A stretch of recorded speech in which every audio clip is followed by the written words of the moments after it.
بسم اللہ الرحمن الرحیم۔ السلام علیکم دوستو۔ ایک چھوٹا سا گاؤں تھا جس کا نام مہر آباد تھا۔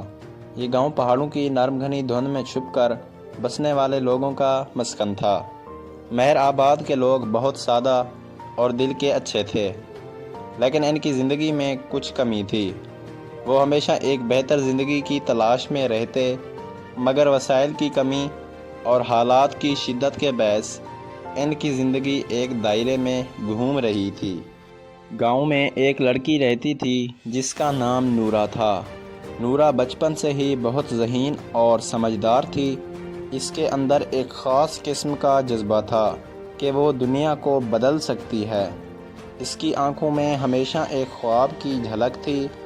وہ چاہتی تھی کہ مہر آباد کے لوگ خوشحال ہوں، ان کی زندگی میں آسانیاں آئیں اور وہ ترقی کی راہوں پر گامزن ہوں۔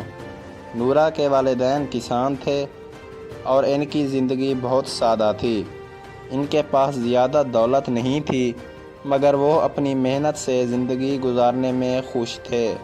نورا نے ہمیشہ اپنے والدین کو محنت کرتے ہوئے دیکھا اور وہ ہمیشہ یہی سوچتی تھی کہ محنت اور ایمانداری سے زندگی بدل سکتی ہے۔ اس نے اپنے والدین سے سیکھا کہ اگر دل میں جذبہ ہو تو دنیا کے تمام دروازے کھل جاتے ہیں۔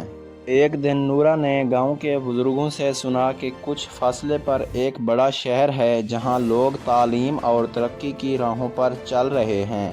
اس شہر میں جدید ٹیکنالوجی اور علم کی کمی نہیں تھی۔ نورا کے دل میں ایک شوق پیدا ہوا کہ وہ اس شہر میں جا کر کچھ سیکھے اور پھر واپس آ کر اپنے گاؤں کو بہتر بنائے۔ نورا نے اپنے والدین سے اجازت لی اور شہر جانے کا فیصلہ کیا۔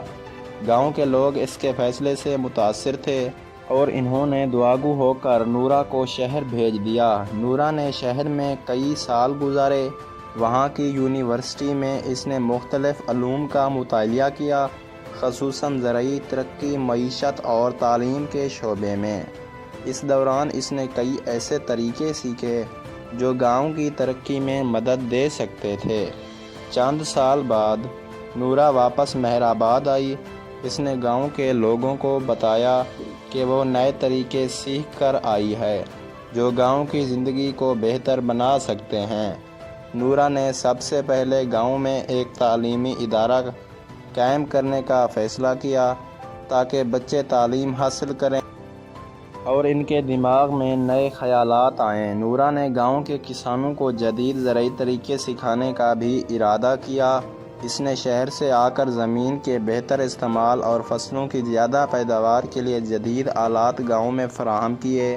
اس کے ساتھ ہی نورا نے گاؤں کے لوگوں کو ہنر سکھانے کے لیے ایک تربیتی پروگرام شروع کیا تاکہ وہ نئی تکنیکوں سے فائدہ اٹھا سکیں۔ آہستہ آہستہ نورا کی محنت رنگ لانے لگی۔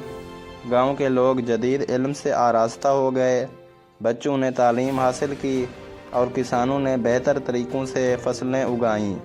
مہر آباد ایک خوبصورت، خوشحال اور ترقی یافتہ گاؤں بن گیا تھا۔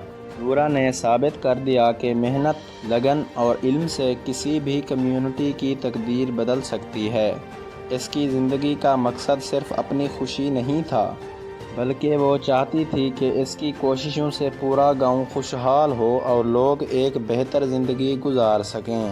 نورا کے خواب نے مہر آباد کے لوگوں کی تقدیر بدل دی اور اس گاؤں کا نام پورے علاقے میں مشہور ہو گیا۔ یہ کہانی ہمیں یہ سکھاتی ہے کہ انسان کا جذبہ، محنت اور علم کسی بھی مشکل کو آسان بنا سکتا ہے، اور اگر ہم سب مل کر ایک دوسرے کا ساتھ دیں تو ہم اپنی تقدیر بدل سکتے ہیں۔ مزید ایسی کہانیوں کے لیے میرے چینل کو لازمی لائک اور سبسکرائب کریں اور ساتھ میں دیے گئے گھنٹی کے نشان کو دبانا نہ بھولیں۔ شکریہ دوستو۔